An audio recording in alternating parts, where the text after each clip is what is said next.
Olá, irmãos, a graça e a paz do Senhor Jesus seja com todos vocês. Mais um estudo da lição da Escola Sabatina de 1896, a grande tríplice mensagem de Apocalipse 14, as três mensagens angélicas.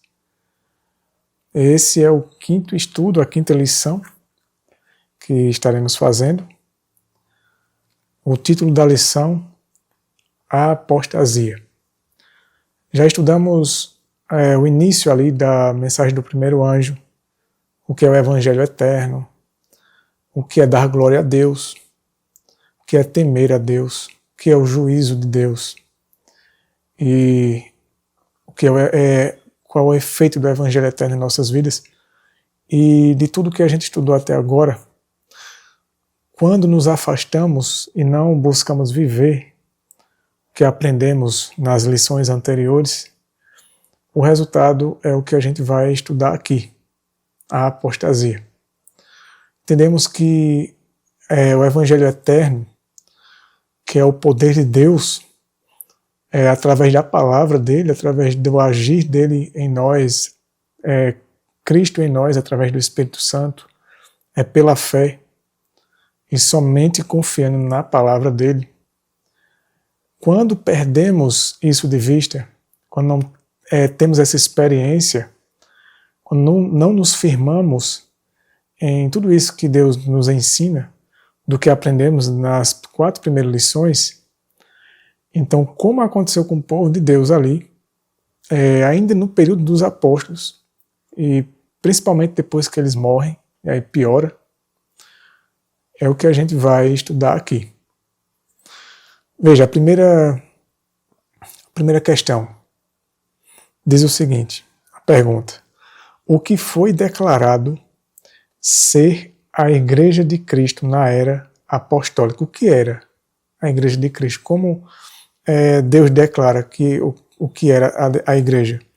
Efésios capítulo 2. Em Efésios capítulo 2, os versículos 19 a 22, diz assim: assim que já não sois estrangeiros, nem forasteiros, mas concidadãos com os santos e da família de Deus, e sois edificados sobre a fundação dos apóstolos e dos profetas, de que Jesus Cristo é a principal pedra de esquina, no qual todo edifício bem ajustado cresce para templo santo no Senhor, no qual também vós juntamente sois edificados para a habitação de Deus através do Espírito.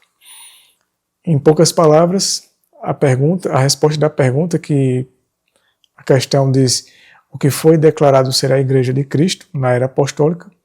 Um templo santo para a habitação de Deus através do Espírito. E é uma questão que é um entendimento que nós já temos, né, já somos bem familiarizados, que somos uma habitação de Deus. Acredito que talvez que você acompanhe esses estudos já deva ter assistido a série de estudos O Mistério de Deus, que está no nosso canal. A série foi gravada no ano passado e acredito que você já deva ter assistido. Então entendeu, acredito que o suficiente, de que o povo de Deus, os servos de Deus, os filhos, são templos vivos para a habitação de Deus, para a habitação da palavra de Deus, para que a vontade dele opere em nós. Ok. A segunda questão: quem era a cabeça da igreja? Aqui em Efésios capítulo 1, versículos 22 e 23. E colocou todas as coisas sob seus pés, e o fez ser cabeça da igreja sobre todas as coisas, que é o seu corpo, a plenitude daquele que cumpre tudo em todos. Perceba, aqui diz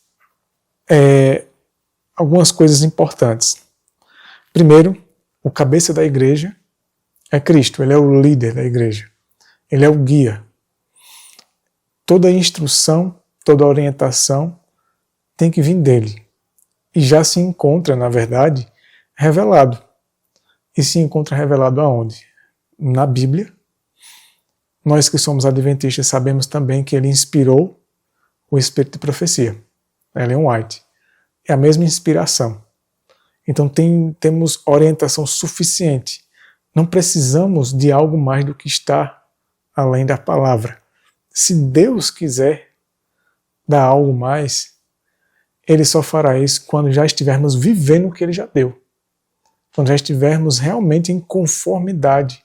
Ou há alguém que realmente esteja vivendo a luz que tem em conformidade somente com a palavra, sem distorcer a verdade. Mas, aqui diz, quem é o cabeça? Jesus Cristo. Nós somos como um corpo. Então, o cérebro, ele é quem manda, digamos assim, né? Ele é quem dá os comandos para o corpo, para os órgãos. Então, diz que ele é que cumpre tudo em todos. Então o cérebro ele dá o comando para todas as funções do organismo, do restante do corpo. Da mesma maneira é Cristo. Ele é quem dá toda a orientação, ele é quem cumpre. Ou seja, qualquer coisa boa que a gente venha a fazer, a nossa obediência a ele é fruto dele. Claro que com a nossa cooperação, com o nosso consentimento, nossa entrega. Mas é dele, vem de Cristo. É importante a gente entender isso. Por quê? Vamos continuar. A questão 3. Por qual outra relação é simbolizada a união entre Cristo e sua igreja? Segundo Coríntios 11, 2, Paulo vai falar que lá Deus nos identifica de maneira simbólica e assim como Deus se relaciona com o povo dele, como se fôssemos a esposa. É como um relacionamento matrimonial. Então, nós somos dele. E quando, olha só, é importante, essas questões elas parecem muito simples, mas ele está criando um raciocínio aqui, a lição está criando um raciocínio muito interessante para te fazer refletir. Se ele é o cabeça, se ele é o esposo, espiritualmente falando, né, simbolicamente falando, o cabeça, se é ele quem cumpre tudo em todos, então nós dependemos e somos guiados e devemos prestar nosso serviço, nossa obediência somente a ele, através da palavra dele. Ok, até aqui parece realmente muito óbvio, mas será que na prática é assim? Será que na prática não existe outra mente que governa a nossa mente? Que governa o nosso eu, que dita as regras da nossa vida? Será que outro não é o nosso cabeça? Será que é só Cristo? E isso não vem através do sentimentalismo ou das impressões que a gente possa vir a ter, mas é da fidelidade, confiança somente em Cristo através da palavra, confiando na obra do Espírito Santo em nós, mas confiando somente nas orientações do está escrito, daquilo que Deus revelou na Bíblia e no Espírito de Profecia. E só assim deveria ser. E outra coisa, se ele é um esposo, se nós nos relacionamos com outros, nós o estamos o traindo. Estamos em adultério. Por isso que Tiago fala, né? Ele chama muitos, não todos, né? Mas muitos dentre o povo de Deus de adúlteros. Tiago fala isso na carta de Tiago. E por quê? Porque muitas vezes estamos confiando e nos relacionando com outro que não é Jesus Cristo. E não é a palavra dele, confiando na palavra de outros, né? Mas não somente na palavra dele, exclusivamente. Veja a questão 4. Por quais meios a obra da igreja deveria ser promovida ou edificada? Atos capítulo 20. Atos capítulo 20, versículo 32. Versículo 32 diz assim. Vamos ler de novo a questão. por quais meios a obra da igreja deveria ser promovida ou edificada. As duas coisas, né? Através do quê? Quais são os meios que Deus proveu para a edificação e promover a igreja? Versículo 32 de Atos capítulo 20. E agora, irmãos, encomendo-vos a Deus e à palavra de sua graça, que é capaz de edificar-vos e dar-vos herança entre todos os que são santificados. Então, quais meios? Através de Deus e da palavra. É Deus e a palavra quem edifica e promove. Ou seja, por quais meios a obra, né, da igreja deveria ser promovida. Então, a obra que nós temos que levar para esse mundo, que nós temos que promover nesse mundo, é uma obra baseada e através de Deus, confiando somente em Deus e na palavra de Deus.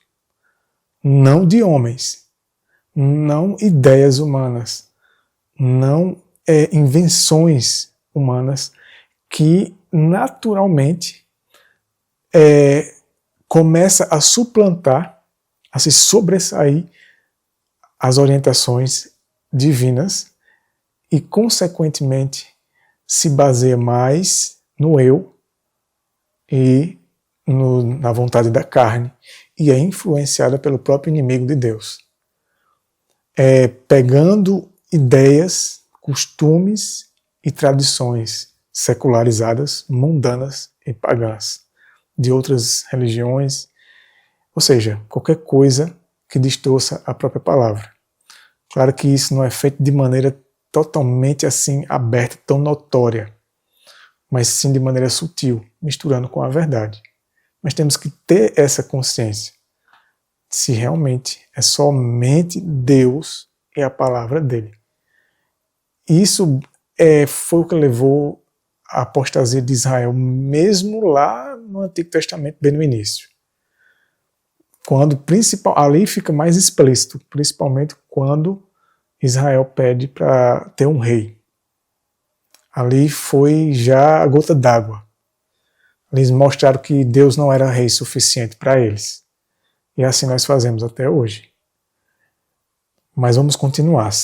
A obra da igreja que Deus delegou para nós deve ser promovida somente confiando em Deus através da palavra dele.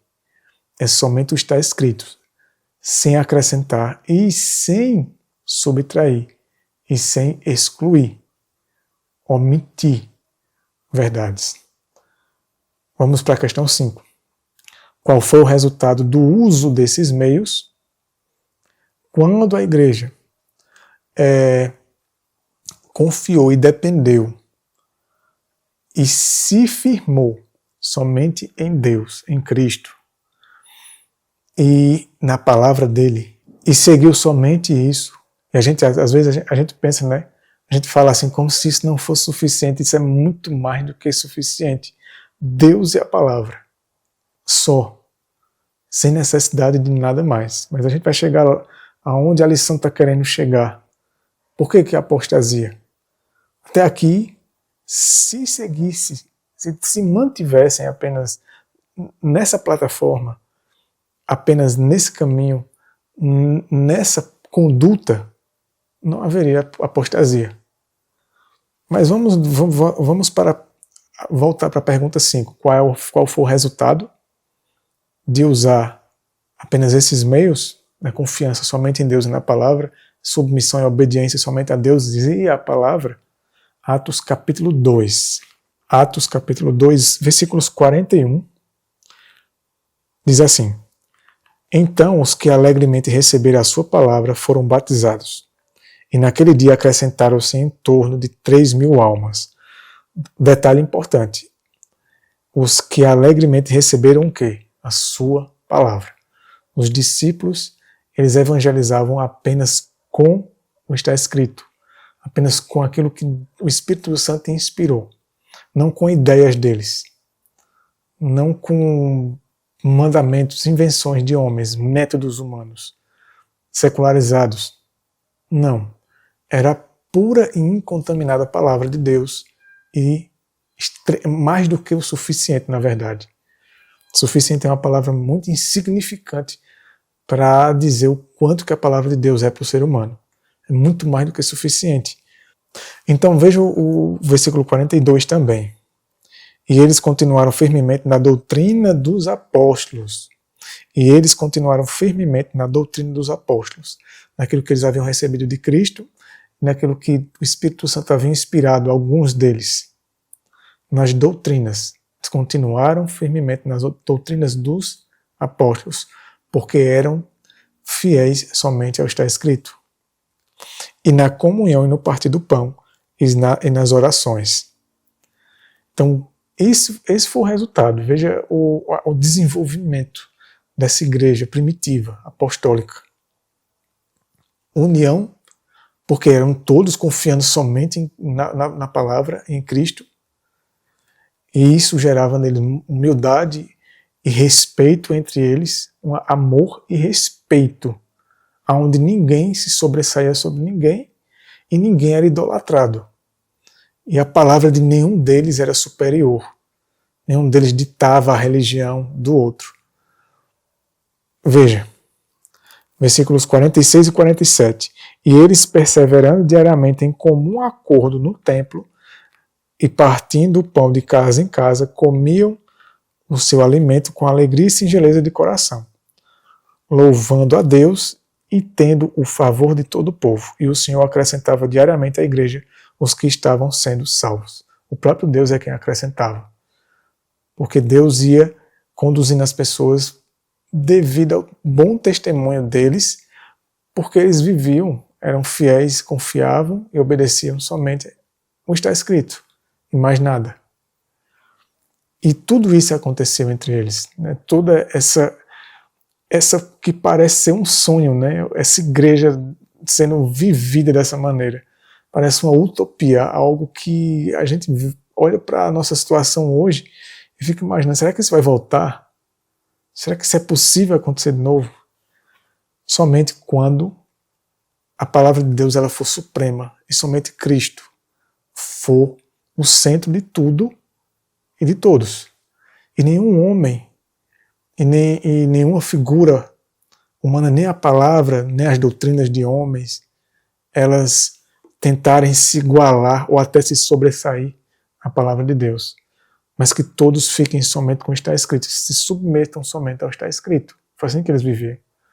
E a harmonia que vivia entre eles é porque, por mais que alguns tivessem um pouco mais de entendimento e outros menos, mas os que tinham menos, eles viviam à altura do que eles tinham de entendimento. E os que tinham mais entendimento, eles não se consideravam superiores aos outros.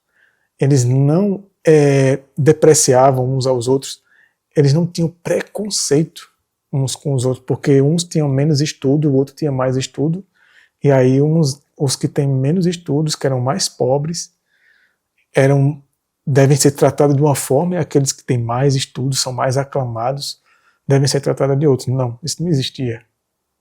Isso não existia. Paulo até falou, né, que inclusive em 1 Coríntios, até um tema que eu estudei esses dias e pretendo gravar aqui para o canal. Paulo falou que, na verdade, Ellen White quem fala isso. Paulo escreveu 1 Coríntios, principalmente o início de 1 Coríntios, os 3 primeiros capítulos, que ela diz que são capítulos importantíssimos para a igreja de hoje. Ele escreveu porque começou a se introduzir homens. Quando Paulo se distanciou deles, foi para outra missão. Eles tinham sido ensinados por Paulo, Apolo e Pedro. Ele chama de Cefas, né? Que é o Pedro que a gente conhece lá. Então entrou outros homens e começaram a distorcer os ensinos deles. E os ensinos de Paulo principalmente. E começaram a dividir a igreja, para que uns gostassem mais de Apolo, outros gostassem mais de Paulo. E aí por isso que Paulo escreve, né? Mas é um longo contexto, que merece um estudo. Por isso que Paulo escreve, não digam eu sou de Paulo, eu sou de Apolo, eu sou de Cefas. Paulo fala disso por quê? Porque o homem não é a ele, não é ao ser humano que você deve sua salvação, sua vida, seu caminho, sua consciência. É a Cristo. Ele encaminha, ele desvia de si para que as pessoas não colocassem sua confiança e dependência nele, mas em Cristo, embora ele fosse inspirado. Que aí ainda tem isso. Mas veja a questão 6. Enquanto a igreja se alimentava da pura palavra de Deus, quem era seu líder? Jesus. É simples. Enquanto a igreja se alimentava da pura palavra de Deus. Se você ler lá em João 10, versículos 3 e 4, vai falar que ele é a porta. E que ele é o pastor e as ovelhas ouvem as ovelhas legítimas. As legítimas ovelhas dele escutam apenas a sua voz, ou seja, apenas a sua palavra. Aquilo que é confiável, seguro, que é o está escrito, e só. Quando ouve outros falarem, mesmo que usem as palavras dele, ficam atentos. Atentos para saber se aquilo ali de fato corresponde ao que está escrito, a palavra de Cristo. Para saber se é coerente, são bereanos, os legítimos, né? As legítimas ovelhas de Cristo, tendo somente ele como pastor, e só. Questão 7. O que foi manifestado ao mundo? Colossenses 1, 26 e 27. O mistério de Deus, que é Cristo em nós. Cristo em vós. Então, isso é para deixar bem claro. E quem é que salva o homem? Quem é que santifica o homem? Quem justifica? Quem encaminha o homem por um caminho seguro? Quem cuida, quem livra, quem dá as oportunidades, abre as portas, enquanto a gente dorme, está ali cuidando da gente com os anjos.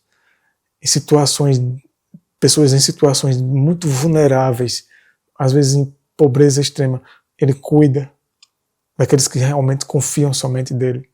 E a gente muitas vezes prefere confiar em outros em detrimento da confiança nele.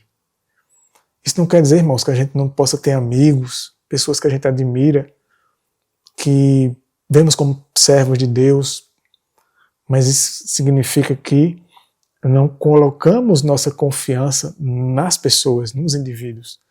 E quem ensina não deve permitir que as pessoas confiem em si, no homem, mas somente em Cristo e na palavra.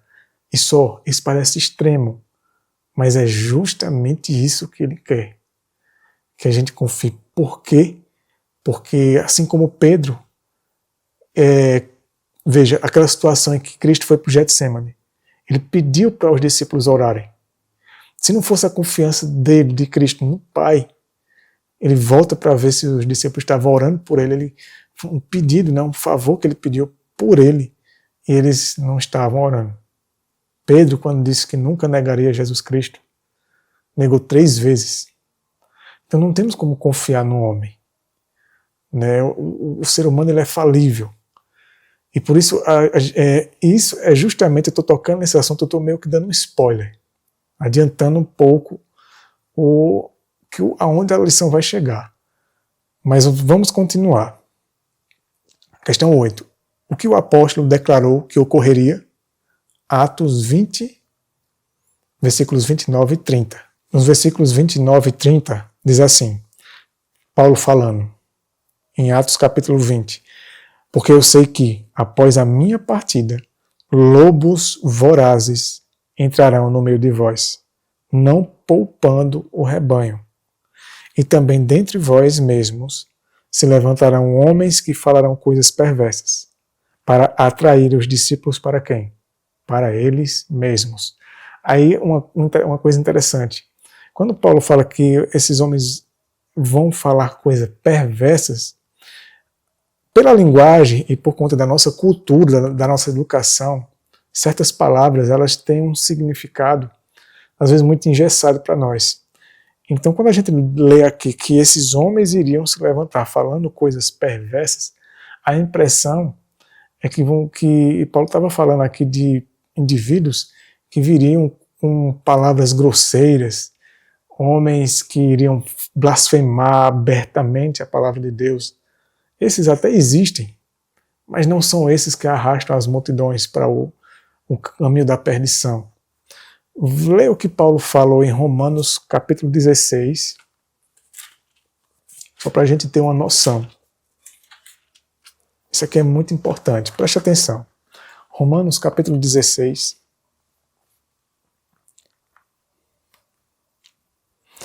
versículos 17 e 18. Olha o que Paulo fala aqui, sobre esses lobos vorazes, ou indivíduos que entrariam para controlar a membresia, os servos fiéis de Deus, controlar a igreja de Deus. Paulo diz assim, versículo 17, e suplico-vos, irmãos, que observeis os que causam divisões e ofensas contra o quê? Contra a doutrina que aprendestes. A divisão, ela começa, divisão e ofensa contra a verdade. Por isso, em consequência disso, ocorre a divisão entre indivíduos. Porque existem aqueles que sempre serão a minoria, que ficam do lado da verdade. Percebem, não, isso aqui está errado. Essa interpretação está errada. Esse contexto está mal aplicado, ou melhor, essa palavra está mal aplicada num contexto distorcido. Isso é uma distorção da palavra. Então, os indivíduos, aqueles que são, de fato, os que só ouvem a palavra e ficam só com a palavra, eles estão atentos. Eles começam a perceber, está errado. E por isso se divide. Esses homens são os que causam a divisão.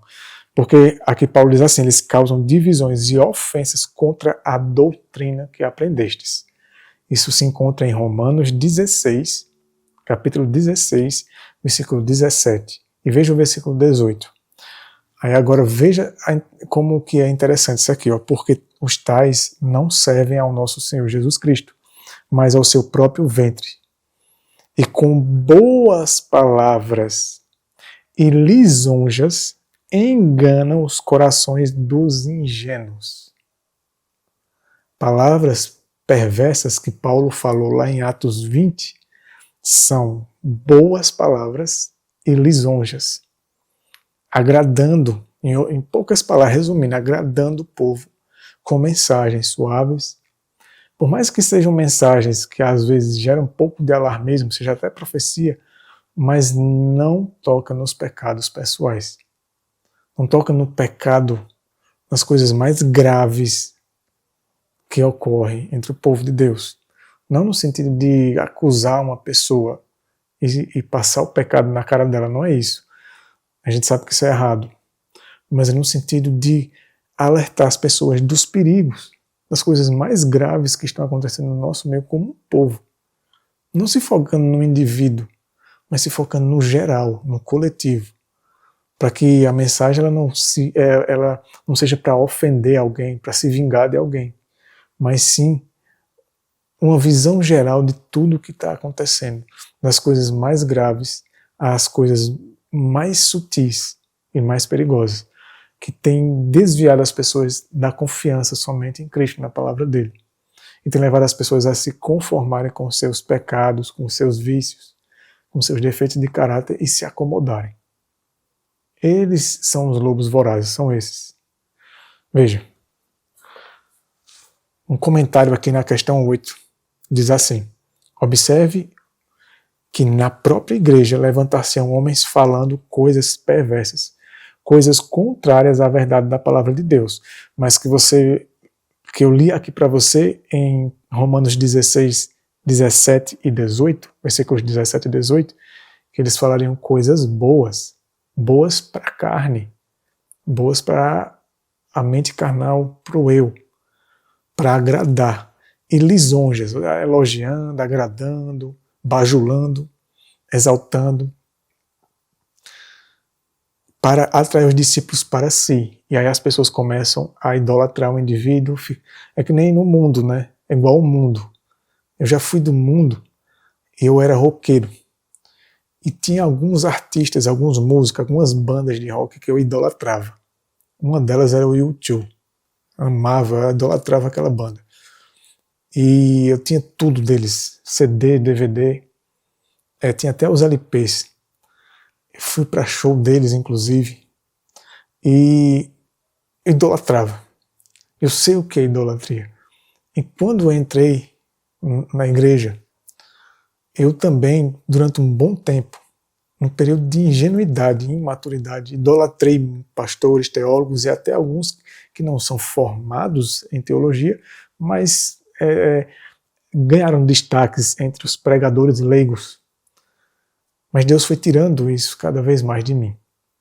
E hoje, o único que eu tenho como meu ídolo é Cristo.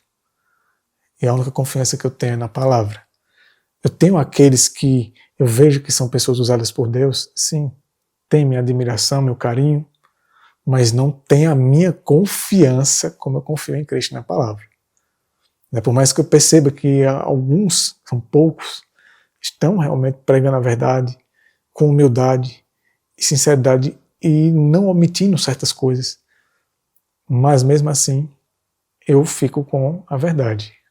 A esses a gente tem a admiração, tem um carinho e ora por eles para que Deus continue nos usando. Mas a gente coloca a confiança da gente somente em Cristo. Eu li um texto de Ellen White esses dias. Não vai ser fácil de eu achar ele agora, por isso que talvez eu não coloque aqui. Mas ela diz que aqueles que confiavam Isso é falando do tempo do fim, quando vier o decreto dominical, começa todo o problema que vai acontecer muito em breve no mundo. Ela diz que muitos que confiaram em pastores que davam mensagens agradáveis, tipo essa situação aqui que Paulo fala dessa classe, desses homens aqui, em Romanos 16 e Atos 20, os lobos. As pessoas vão olhar para eles, quando elas mais precisarem deles, eles vão virar as costas. Então, muito cuidado, irmãos, porque é nesse ponto aqui que essa lição 5 está querendo chegar. Veja o que ela continua falando. A exaltação própria é o objetivo de quem promove o erro. O indivíduo está com um propósito, com o objetivo de se exaltar, ser exaltado entre o povo, de se tornar um ídolo.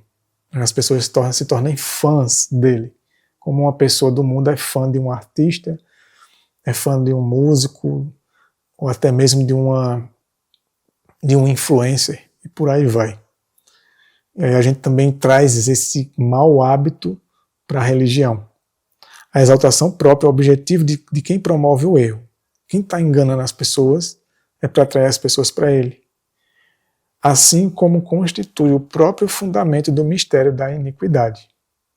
O verdadeiro ministro encaminha o discípulo para Cristo, faz com que as pessoas confiem somente em Cristo e na palavra.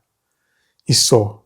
Confie somente em Cristo. Estude, ore e confie. Sua vida, tudo, seu caminho, todas as suas decisões com Ele. Faça dele seu melhor amigo, seu confessionário, seu conselheiro. Só nele. Confie somente nele. Pela misericórdia de Deus. Ouça esse instrumento aqui, mas não confie no instrumento. Confie somente em Cristo. Não tem mal nenhum você assistir esses vídeos e tudo, mas faça a sua parte, vai estudar por si só e se aprofundar mais. Não fique só com o que é dito para você, mas tenha a sua própria experiência com Deus.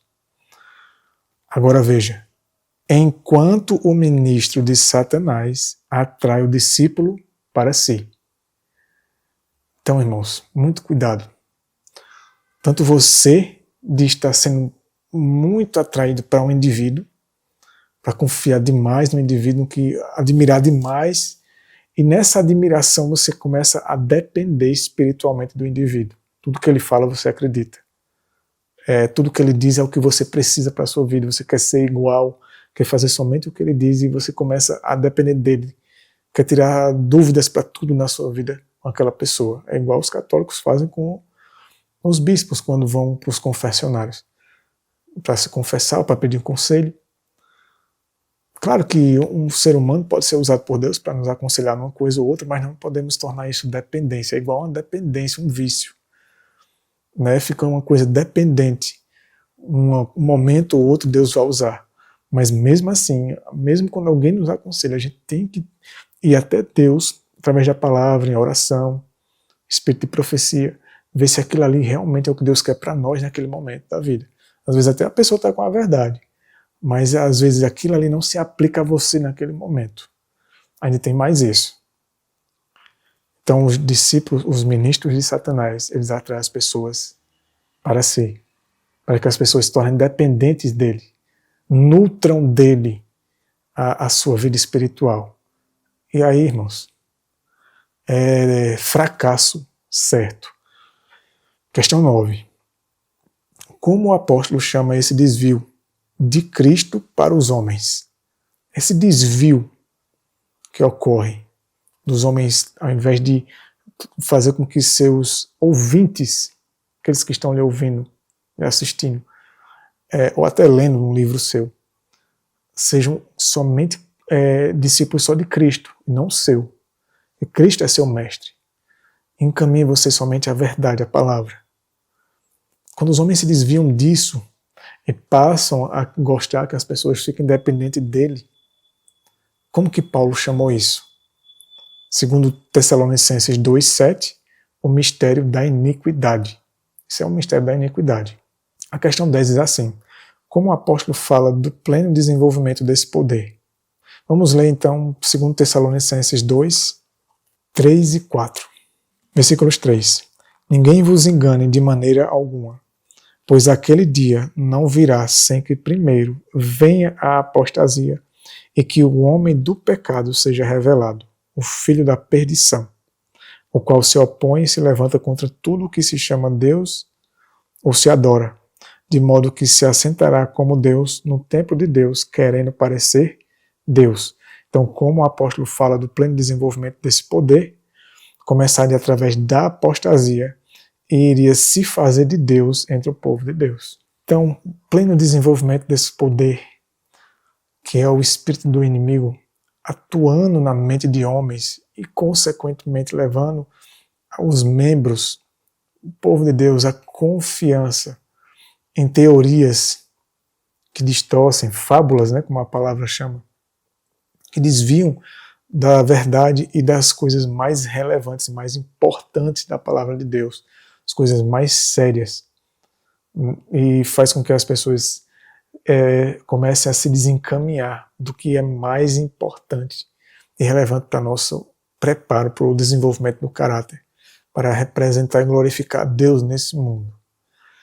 Isso é a apostasia, que leva os homens a não mais confiar somente em Deus, mas começa a confiar nos homens.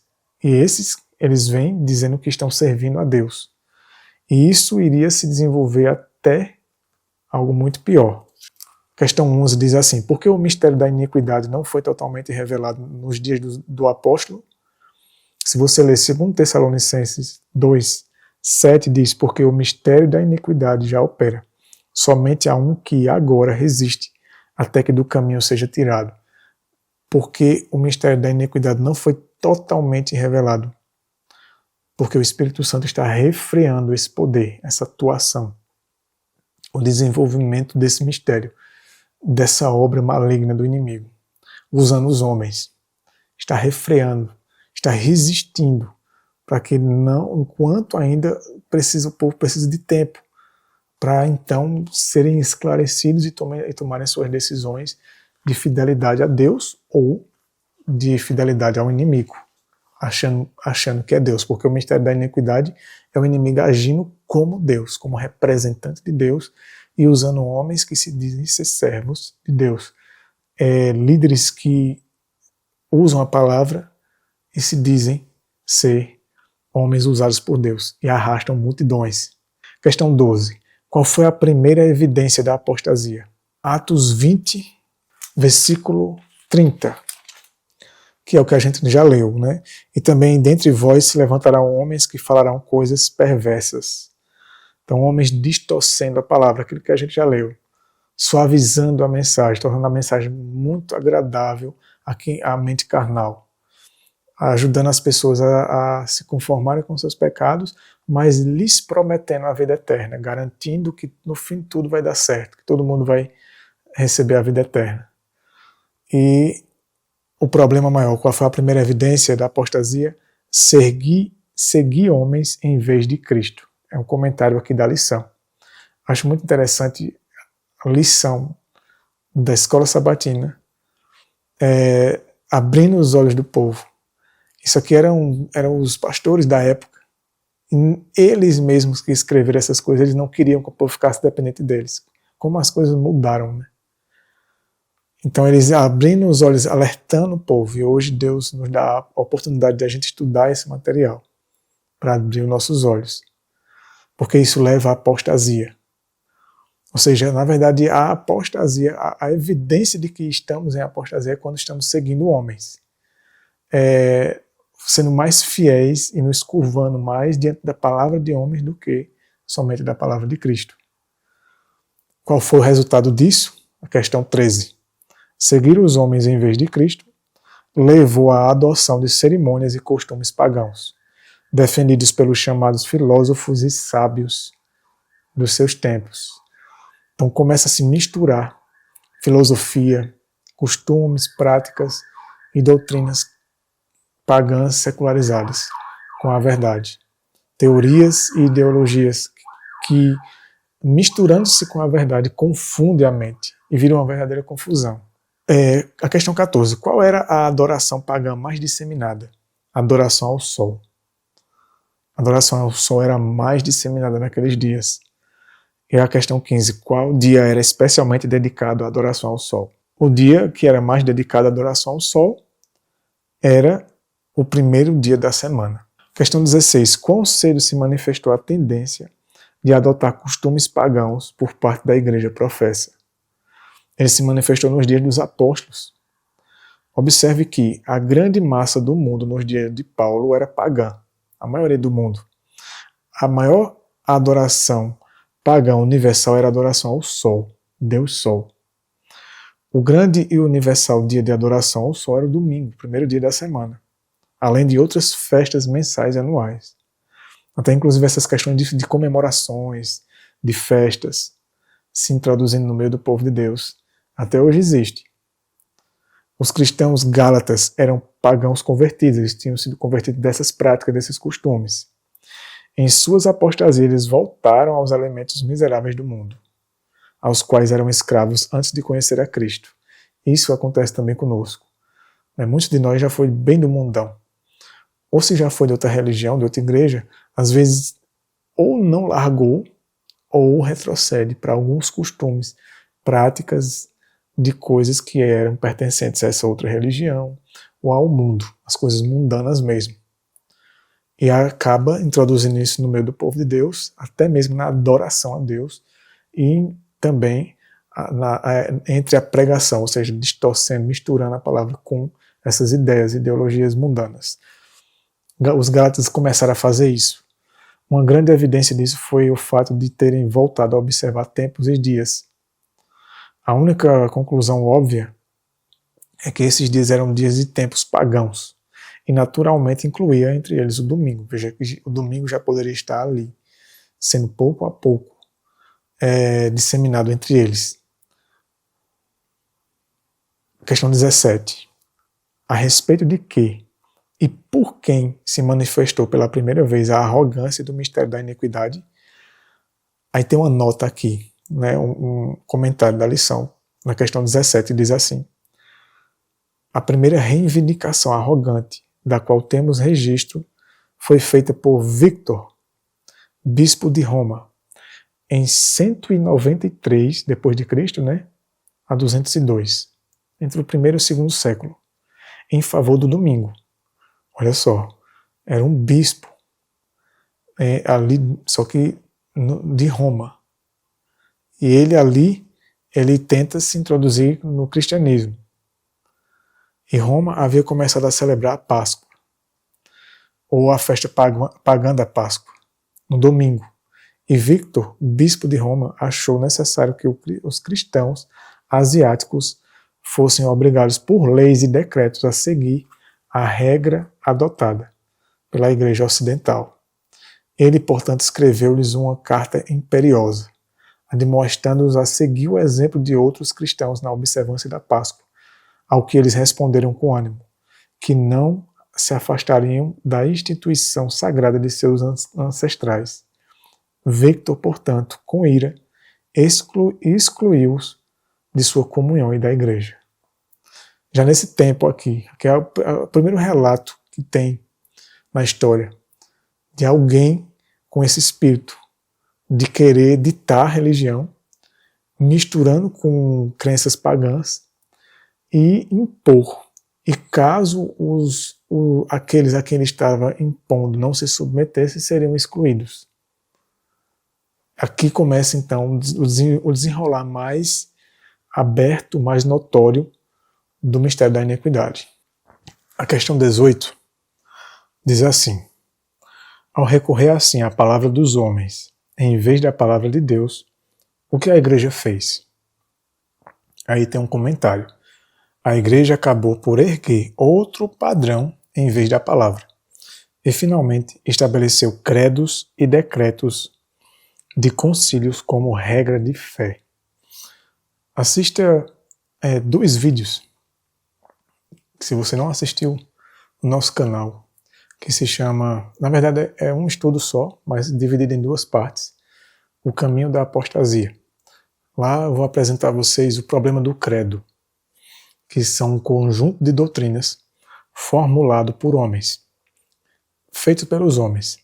Dizem-se a interpretação oficial da crença daquela denominação e usam esse credo, esse conjunto de crenças, para provar a fé dos membros.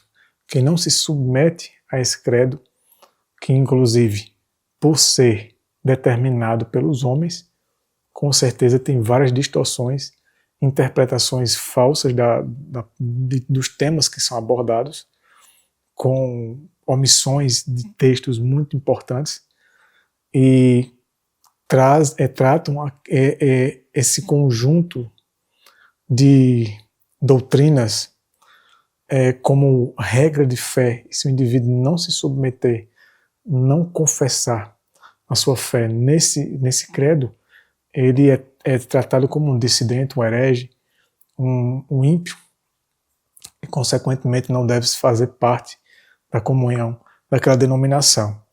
Isso já aconteceu nesse tempo. Seguir esses passos, por isso diz, o caminho da apostasia, é uma série de estudos que eu fiz. Seguir esses passos é seguir o mesmo caminho da apostasia em que eles se envolveram nesse tempo aqui. Por isso, quando o homem ele começa a ter, a palavra do homem começa a ser priorizada, começa a ser exaltada, quase que no mesmo nível da palavra de Deus, ou até mais. Você confia cegamente nos homens, porque às vezes o indivíduo ele lê ou até ouve alguém pregando algo, mas ele percebeu que aquilo ali realmente é muito forte, não agradou muito, e aí o indivíduo vai ter que recorrer ao credo ou então aos teólogos para ver se eles estão de acordo, para ver se eles concordam com aquilo ali. E isso era o que acontecia nesse tempo. Por isso que Paulo disse, né? Não digais que eu sou de Paulo, ou eu sou de Apolo, ou eu sou de Cefas, porque vós sois de Cristo. Foi Cristo, Paulo até diz assim, foi Cristo quem antes morreu. Por vós, não fomos nós. Não se apegue aos credos humanos e certifique-se de saber se você não está seguindo teorias de homens.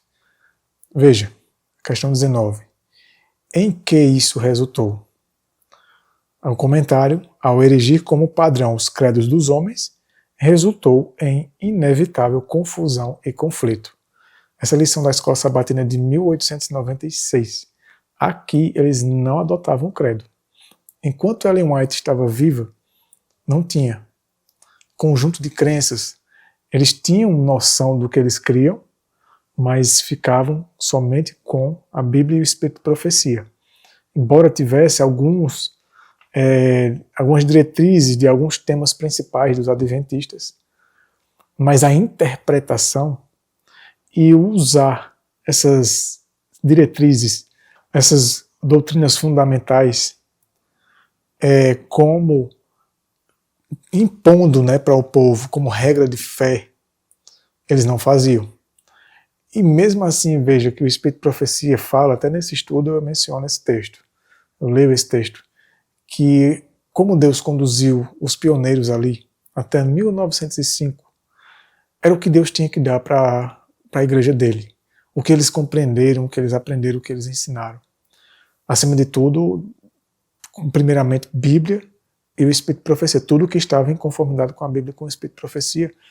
Mas daquele tempo ali, era o que o povo de Deus precisaria para o preparo, para a sua comunhão genuína com Deus e se preparar para tudo que está por vir. Não precisaria nem remover o que estava estabelecido na crença adventista daquele tempo, na identidade adventista desenvolvida junto com a profeta naqueles dias, através de Deus. Não precisava nem acrescentar e nem remover nada. Apenas dar continuidade e se aprofundar mais naquilo que eles compreenderam. Mas quando o homem estabelece um padrão para ditar para os membros, ou os homens, né, o que é ser um cristão, o que se deve crer, como se deve crer, e que só uma hierarquia de homens tem autoridade para interpretar a palavra de Deus, daí vem a apostasia. É isso que a lição está dizendo. A questão 20. Por qual termo nas Escrituras essa confusão é caracterizada? Lá em Apocalipse 14, 8, Babilônia.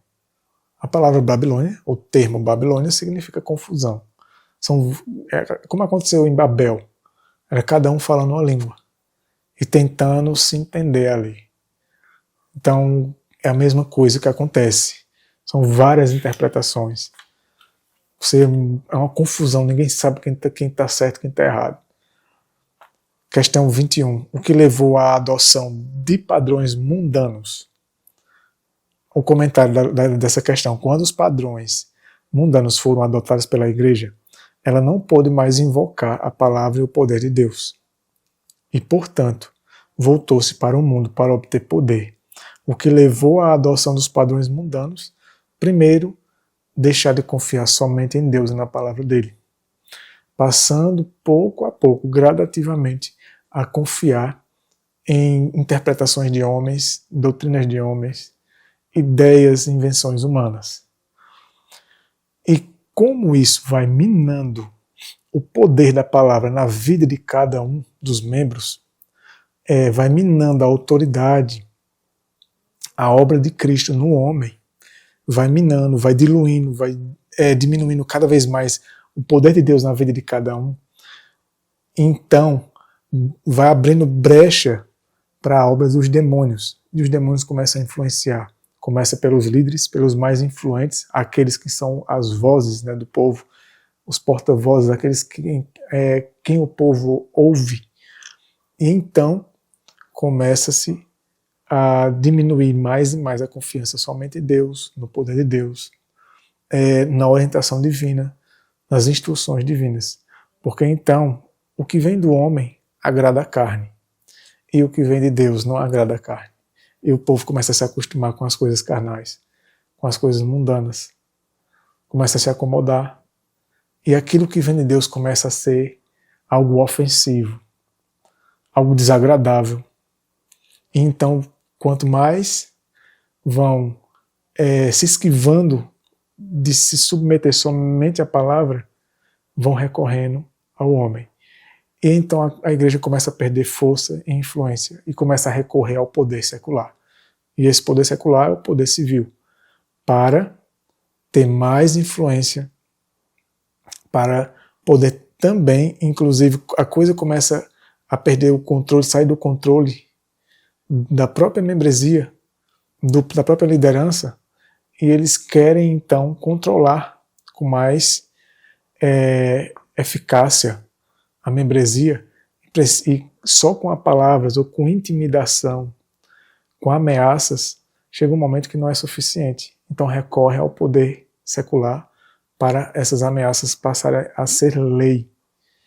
Não só palavras, mas coisas que vai levar à punição, para manter as pessoas sob seu controle, porque esses homens que se desviam de Deus, eles se dizem ainda ser servos de Deus, eles gostam de ter os homens em suas mãos.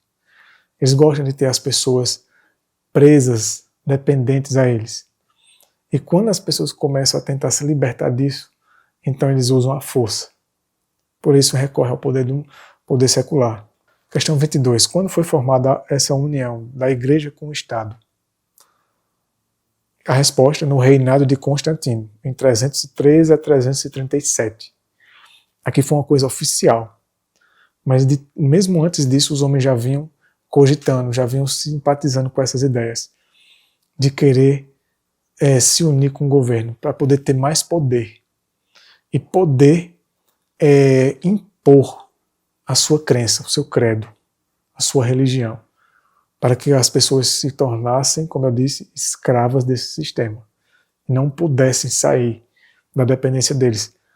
Por quê? Um dos principais fatores para manter os homens nos seus lugares, esses grandes líderes e influentes, para se manterem no luxo, no poder, com autoridade, com exaltação, eles dependiam dos dízimos e ofertas, do dinheiro do povo. E aí então essas coisas são impostas como lei.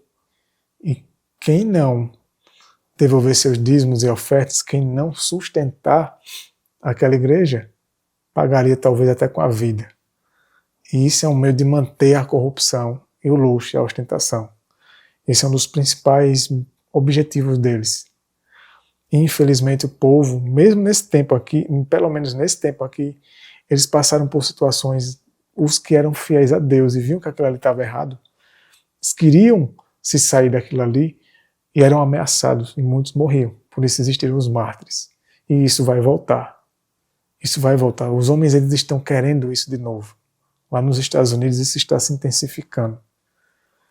E vá acompanhando o nosso canal, vendo os vídeos que nós estamos colocando, inclusive dublando alguns vídeos de adventistas que são lá dos Estados Unidos, que estão atentos a essas coisas que estão acontecendo lá, que vai voltar tudo isso aqui de novo. Só que dessa vez vai vir através dos protestantes com o governo americano. Não mais diretamente de Roma. Roma vai estar por trás, apenas vendo a coisa acontecer. Embora que influenciando o jogo também. E na questão 23 diz assim: o que foi dito sobre os bispos naquela época? Aqui diz assim: os bispos de mentalidade mundana, em vez de se preocuparem com a salvação de seus rebanhos, muitas vezes estavam muito inclinados a viajar e a se envolver em assuntos mundanos. Essa teoria teocrática de governo já era predominante na época de Constantino. E os bispos voluntariamente se tornaram dependentes dele por meio de suas disputas e pela determinação de usar o poder do Estado para promover seus objetivos. Tudo isso é por poder, para controlar, para ter a massa do povo sob sua autoridade, para que as pessoas temam esses homens e reverenciem eles, e passem inclusive até a bajular eles para poder ter algum cargo, ter alguma influência, ganhar mais. E os homens passaram então a deixar de se preocupar com a espiritualidade, com o caráter, com o desenvolvimento do caráter da membresia das igrejas, e começaram a se focar em coisas secularizadas, em projetos, planos que envolviam mais se envolver com as coisas seculares, com o governo, e se preocupar mais com a sociedade em si, com os problemas da sociedade, do que com os problemas espirituais e morais dos membros. Que esses, por sua vez, iriam ajudar a sociedade vivendo e ensinando o Evangelho, sem impor. Então, por isso que esse grande problema da união entre a igreja e o Estado, quando a igreja recorre ao Estado, é porque ela já está em apostasia. E a questão 24 essa teocracia criada pelo homem conduziu inevitavelmente ao quê? E o comentário assim, muitos foram levados a deificar o homem e colocá-lo no lugar de Deus. Chegou ao extremo, que foi tornar um homem quase como um Deus. E começa a se endeusar. E aí passa-se a considerar certos homens a um nível divino, e surge daí o Papa. Daí ele surge como alguém que representa Deus, que fala por Deus, como Deus, e aí é justamente o filho da perdição. Isso é consequência, isso vai surgir de novo. A imagem da besta é uma cópia desse sistema, né, que é a religião usando o poder civil. Isso já está se desenvolvendo. E temos que ter cuidado para não estarmos compactuando com esse espírito, com essa mentalidade. Você vê que o problema começa lá de trás. E temos que vigiar se nós estamos trilhando esse mesmo problema de exaltar homens, teorias de homens, confiar cegamente, nos professar a nossa devoção em credos humanos, e ter muito cuidado se nós estamos nos desviando do puro e simples e incontaminado, está escrito, para nos dependermos e nos firmarmos na areia. Na areia, que é a base da areia são as teorias de homens misturadas com a verdade. E essa dependência, essa idolatria de homens, que quando se confia demais, chega nesse ponto aqui. Isso levou à apostasia. As 3 mensagens angélicas, elas vêm para alertar o povo nos últimos dias, levando a mente do povo lá para trás. Por isso que o livro O Grande Conflito fala muito disso também, que faz parte das mensagens angélicas, né, o livro O Grande Conflito completo, mostrando as consequências disso, de dar esses passos. E a última questão, a questão 25, diz: o que o apóstolo previu com relação a isso? E a resposta: o mistério da iniquidade. O próprio Satanás iria para o templo de Deus, parecendo ser Deus e falando como Deus. Através de quê? Através dos homens. Mas isso começa aqui dentro. Começa a influência dele, para depois se desenrolar exteriormente, até que os homens coloquem homens como papas, como seus líderes, seus guias religiosos, porque as pessoas elas começam a se tornarem dependentes. E depois, quando quiserem largar isso, quando talvez caírem na real, tiverem um choque de realidade e ver que o perigo disso talvez seja tarde demais, já vão ter criado verdadeiros monstros que não vão deixar as pessoas saírem de sua dependência ilesas tão facilmente.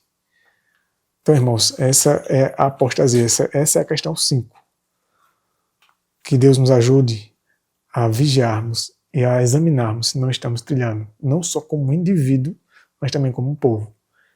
Porque nisso resultou o papado, a apostasia nos dias dos apóstolos, de uma igreja pura, uma igreja bem recentemente guiadas por Cristo, pouquíssimos anos da vida de Cristo ali. Eu falo de proximidade, né? O tempo que eles viveram ali, tão próximos de Cristo, dos apóstolos. Muitos desses aqui chegaram até ver alguns apóstolos vivos e serem instruídos por eles. Foram alertados por Paulo. Mas basta um desvio da confiança somente na palavra e em Cristo. E dá nisso. E daqui a pouco estamos dizendo: eu sou de Paulo, eu sou de Apolo, usando outros nomes, é claro, os nomes daqueles que nós idolatramos hoje. E, consequentemente, nos desviaremos e faremos parte da próxima grande apostasia, que está se desenvolvendo de maneira bem perigosa e bem a passos largos. A próxima lição será a lição 6, o título será Babilônia.